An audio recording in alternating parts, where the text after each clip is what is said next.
Ben écoute, mon voisin, v'là 1 an et demi, a vendu, puis il a vendu 30 000 en haut du prix. Je comprends, mais on n'est plus là, là. On est appelé à être directement dans les histoires de chaque maison et chaque personne. La pandémie a-t-elle fait en sorte que les histoires sont devenues un peu plus lourdes pour toi dans chaque maison? Je te dirais que moi, de mon côté, c'est un 2 ans que j'ai jamais vu venir. C'était assez spectaculaire comme marché. Des 34 offres d'achat simultanées sur une propriété. Est-ce que la tension chez les gens a monté? Je te dirais, les vendeurs, écoute, naturellement, les vendeurs, eux autres, étaient bien contents de ça.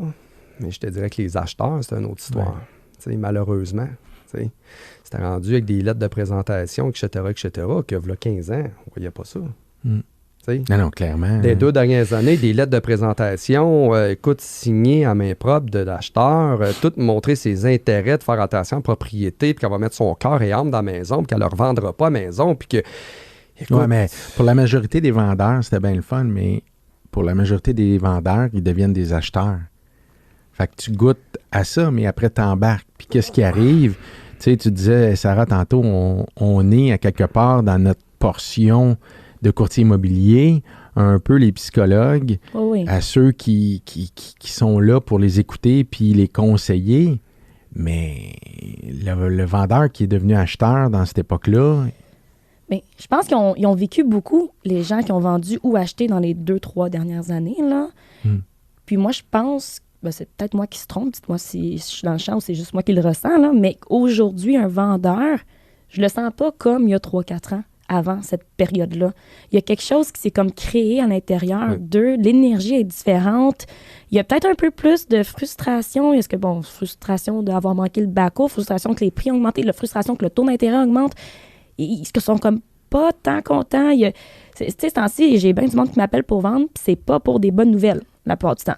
Ils n'ont pas le choix. Ils vont vendre parce qu'ils n'ont pas le choix. Je ne sais pas si ça se fait ressentir un peu de ton côté. Oui. Un peu? Oui.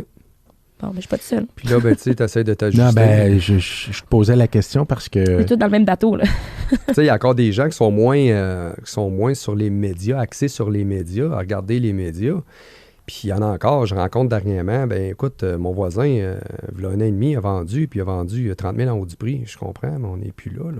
Puis est-ce que vous sentez que des fois, les gens ont l'impression que c'est un peu de notre faute? J'ai eu cette période-là où je disais, voyons, on voyait ces réseaux sociaux, là, tout le monde lançait ça, ces courtiers immobiliers. Mais je pense que ça a fait le tour là, de la tâche. Je pense que les gens réalisent la réalité. Là. Je veux dire, c'est l'inflation, ça a été sur tous les domaines, c'était pas juste l'immobilier. Là. Fait que non, ça, je le ressens plus. Moi non plus.